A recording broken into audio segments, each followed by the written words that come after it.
4월 1일 아침입니다. 일어나가지고 이제 세수하고 공장 안에 한번 둘러봅니다. 뭐 밤사이 뭐 바뀔 것도 없고 이랬는데 멍하니 이래 보고 있으면 조금 마음이 푸근해지죠. 뭐 많이 쌓여 있고 이러니까. 다만 이거 대부분은 이건 제 게 아닙니다. 이거 저희 동업 사장님 거고요. 이렇게 건기에는 이렇게 보면은 비가 와서 뭐 물이 샌다든지 그런 일이 없으니까 참 멀쩡하고 평화로워 보입니다. 그 우기가 되면은 그 제가 이 건물은 제가 지었지만은 지을 때 좀 실수한 부분들이 있어요. 여기 지붕에 보면 천창에 지금 저기 조금 누르스름하게 돼 있는데 저거는 페인트 지금 칠한 거거든요. 이 천창을 만들었더니 햇빛이 너무 뜨거워가지고 아래쪽이 그 실내 온도가 너무 많이 올라갔어요. 그러니까 저기 직사광선이 뭐 약하지만은 바닥까지 도달해가지고 가열을 시키더라고요. 그래가지고 저거를 이제 페인트를 칠했고, 그 다음에는 단열재를 이렇게 층고가 높아도 단열재를 꼭 해야 됩니다. 안 하면은 그 생각보다 이거 뭐 위에 그 저기 층고가 높으니까 열기가 그렇게 영향을 그렇게 주지 않을 거라고 그래 생각을 했는데 그게 아니더라고요. 이게 단열재는 꼭 설치하는 게 좋습니다. 그러니까 제가 안 한 거는 단열재를 설치해 가지고 이제 수분이 좀 그 단열재 사이에 이슬이 맺히고 이런 현상이 생기면은 저기 지붕 철판의 수명이 짧아지니까 그걸 갖다가 이제 조금 줄여보자 하는 생각으로 한 건데, 결론적으로는 그러니까 단열재를 꼭 해야 되더라고요. 하는 게 훨씬 낫습니다. 저기 보면 저기 목구멍도 하나 나 있네요. 돈을 좀 아껴갖고 짓는다고 해가지고 그래. 좀 여러 가지 생각을 한 거고, 벽에 지금 벽 쪽의 채광판은 일부만 하는 건 괜찮아요. 일부만. 이렇게 크게 할 필요 전혀 없습니다. 어차피 여기처럼 우기가 있고 이러면은 그 먹구름이 많이 끼면은 안에 빛은 거의 안 들어오거든요. 많이 어두워져요. 그래 되면 조명은 켤 수밖에 없는 거고, 이 뭐 규모에 어느 정도 규모가 있는 공장이면은 창고면은 뭐 그 조명 그 전기 요금이 그렇게 뭐 그 유지비에 큰 영향을 주는 건 아니거든요. 뭐 에어컨이나 이런 거에 비해 가지고는 뭐 200와트짜리 뭐 이런 거니까. 그래 보면은 지금 저렇게 채광창을 한국에서 FRP 채광판을 가져와 가지고 저렇게 만든 건데, 저게 한 4분의 1만 있어도 충분하지 않았나 그래 싶습니다. 근데 뭐 이거는 이 아이디어 자체는 솔직히 저는 저기 건축쟁이를 하다 보니 하지 않는 게 제일 좋더라고요. 건축쟁이 입장에서는. 그래서 기존에 창고 그래 지어본 경험이나 주변에 그 예전에 선배분들 이야기를 들어봤을 때는 안 하는 게 낫겠다, 하지 말자고 했는데, 우리 동호 사장님이 이거 한국에서 이런 스타일을 본 거예요. 벽에 저 채광판을 한 거. 그래가지고 뭐 하게 됐는데, 결론적으로는 벽 쪽에는 지금 뭐 누수라든지 이런 문제는 아직까지 3년인데 거의 없고, 천정에 이거 채광판 같은 경우에는 저 이음부에서 물 떨어지는 곳이 제법 많았어요. 근데 이제 그거를 그 잡는 방법을 만드는데 상당히 오래 걸렸습니다. 작년 연말쯤에, 작년 하반기에 그때 비 올 때 그때 시도를 해가지고 나름 좀 노하우를 만들었어요. 그 지금 저기 왜 그러냐면은 이 하도 뜨거우니까 신축 팽창이 많이 일어나거든요. 이게 보면은 낮에 이제 조금 있다가 보면은 따당따당 소리가 납니다. 그게 뭐냐면은 철판이 열받아 가지고 팽창하는 거예요. 조금 이 전체적인 길이가 있으니까 들고 일어나는 겁니다. 그때가 되면은 저 채광판하고 조인트가 뭐 실리콘을 바른다든지 이런 방법으로는 절대 방수 처리가 안 됩니다. 이 오버랩을 해도 마찬가지고요. 왜냐면 저거는 FRP는 플라스틱이고 플라스틱이다 보니까 이게 열 팽창하는 그런 게 그게 에너지가 틀리거든요. 그러니까 그러다 보니까 뭐 접합 부분에 이제 뭘 발라가지고 하든 뭐 길게 빼가지고 보통 양철 지붕은 한 1m 정도 경사가 좀 안 좋을 때는 1m 정도 오버랩을 하는 게 가장 좋은 방법인데, 그래 오버랩을 하더라도 저 FRP는 먹히질 않아요. 예, 저기 휘어지기 때문에 그렇거든요. 그렇습니다. 노가다 맨날 해도 실수하는 게 좀 있습니다. 다만 이제 요즘은 실수가 거의 없어졌어요. 빨리빨리 일단 안 하고 천천히 하면서 이제 검사를, 그러니까 한국에도 감리 제도가 있고 다 있지만은 그게 좀 어려운 게 공사 속도가 너무 빠른 거예요. 너무 빠르다 보니까 그렇게 사람 눈으로, 그러니까 감독관의 눈이 다 모든 곳에 다 갈 수는 없거든요. 뭐 그러려면 솔직히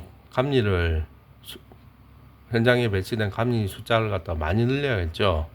근데 또 그렇게 돈 문제 때문에 그렇게 하지 않지 않습니까? 서로 신뢰를 가지고 시공자와 나름 이제 각자의 부분을 좀 챙기면서 하는 주요한 부분만 보는 그런 게 되는데, 그러니까 지금 한국의 외국인 건설 노동자들 책임감이 없는 그런 사람들이 늘어나다 보니까 하자도 더 많이 생기지 않는가 싶습니다. 그걸 이제 막으려면 방법은 시공사의 직원 숫자도 늘려야 되지만은 감리 숫자를 훨씬 더 많이 늘리는 게 잘 좋지 않나 그래 싶어요. 또 하다 보니 노가다 이야기가 너무 많이 나왔네요. 야, 이 뉴스는 뭐 어떤 내용이냐면은 길 가다가 지금 보면 이 차 발통 창크죠. SUV인데 저 운전자하고 오토바이 타고 다니는 사람들하고 시비가 붙은 거예요. 저기 운전한 젊은 흰옷 입은 친구가 오토바이 운전자들한테 좀 맞았거든요. 여기 보면 오토바이 운전하는 사람들은 자기들끼리 뭐 사고 난다든지 어떤 시비가 생기면은 많이 서로 거듭니다. 저 친구가 이제 아마 저 차 탄 친구가 아마 좀 과격하게 운전하든지 그랬을 거예요. 왜냐면 광폭 타이어 설치해가지고 SUV 타는 분들이 이쪽에 보면 생각보다 많이 비싸거든요.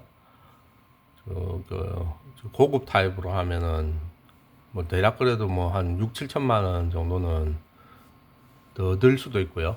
그랬는데 그러다 보니까 운전을 좀 과격하게 합니다, 진짜. 요즘 필리핀도 제가 생각하는 제일 문제가 빈부격차 갈등 뭐 이런 건데, 사람들이 젊은 층에서 폐상 같은 것도 생각보다 많이 나고요. 볼 때마다 제가 조금 겁이 나더라고요. 우리 애가 있으니까. 저 이야기하던 걸로 돌아가면 흰옷 입은 운전자가 그래가지고 저 오토바이 운전자들한테 좀 맞았어요. 맞고 나서는 권총을 가지고 있었던 거예요. 그 권총 가지고 지금 여기 가운데 있는 이 사람을 총으로 2방인가 쐈거든요. 근데 안 죽었어요. 다행히. 진짜 근접 사격했습니다. 한 방 맞고 쓰러진 상태에서 그 위에다 다시 또 쏘았거든요. 그 외에도 뭐 2명인가 더 총을 맞아가지고 난사식으로 몇 방 더 쏘았어요. 제대로 조준 안 하고. 그러니까 총 맞은 사람들이 생겼고, 그리고 어제 잡혔는데, 제가 전에도 했지만은 필리핀이 어찌 보면은 생각보다 평온한 나라인데, 저렇게 돌발 사고가 요즘 많이 나고 있어요. 총기로 인한, 특히 선거철이 가까우니까 총을 많이 들고 다니는지 총기 사고도 많이 나고 있고, 그 다음에 이제 저런 차량하고 오토바이 사이에서 시비로 인한 폭력 사고가 상당히 많이 나고 있거든요. 보통 보면 오토바이 타는 사람들 약자예요. 좀 까부는 친구들도 있긴 있는데 약자고, 차 가진 사람들은 돈이 좀 있으니까 보면 너무 뭐 운전을 예의 없이 하는 경우가 좀 많거든요. 저도 많이 경험하고 뒤에 바짝 붙어가지고 뭐 앞에 못 가는 상황인데도 뒤에 붙어가지고 막 저기 경적은 잘 안 울립니다. 여기 경적 울리자는 건 진짜 싸우자는 거고 쌍라이트를 막 실시시켜야 되고 막 그렇게 하거든요. 요즘 그러니까 참을성이 많이 사라져가지고 조금 서민 계층에서 사람들이 그래가지고 길을 싸우는 경우가 주먹다짐하는 경우가 참 자주 보이고 있어요. 참 시대가 그렇게 이제 뭐 예전에는 못 산다는 걸 자각을 못 했는데 이 SNS나 이런 것 때문에 사람들이 이제 다 거의 대부분 자각을 하니까 거기다가 뭐 못 사는 데 대한 서름 플러스 저렇게 운전을 거칠게 하는 난폭하게 자기가 가진 돈이라든지 저런 걸 믿고 하는 저런 사람들에 대한 증오라고 해야 됩니까? 그게 이제 폭발을 하는 일이 많은 것 같아요. 저도 전에 운전을 좀 격하게 한 경우들이 좀 있었는데 요즘 좀 반성을 많이 합니다. 요즘은 운전할 때 저 앞을 보고 운전을 하거든요. 그 앞을 보면은 이런 나라는 길이 많이 막히기 때문에 뭐 그렇게 뭐 제끼면서 가본들 효과 하나도 없어요.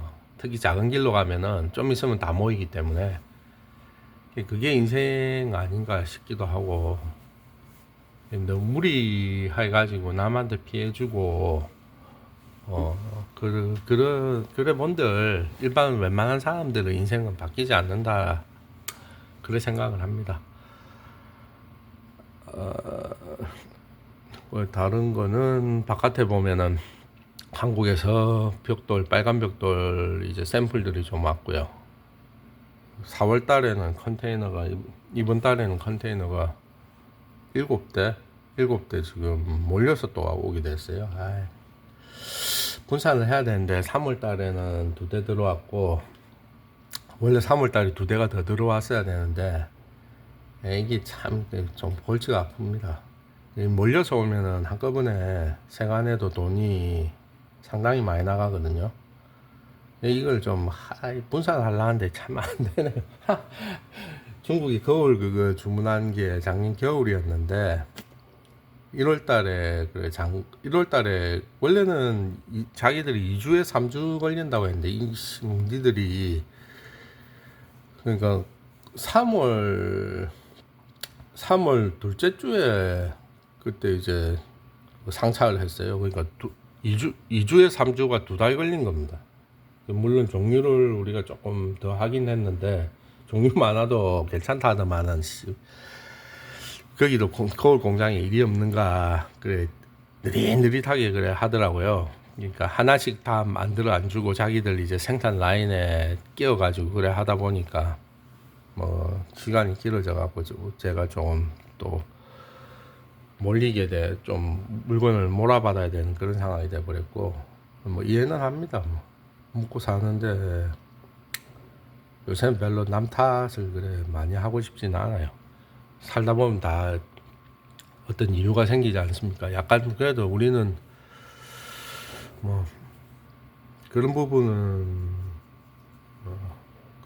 포용이 가능하다 해야 되나? 약간 여유가 있으니까 여유 있는 사람이 조금 참는 게 좋지 않겠습니까?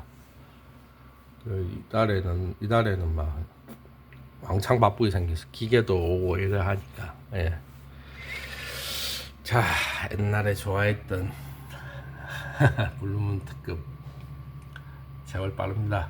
하여튼 뭐 이번 주도 다들 행복하고 열심히 사는 한 주 되시길 바라겠습니다. 고맙습니다.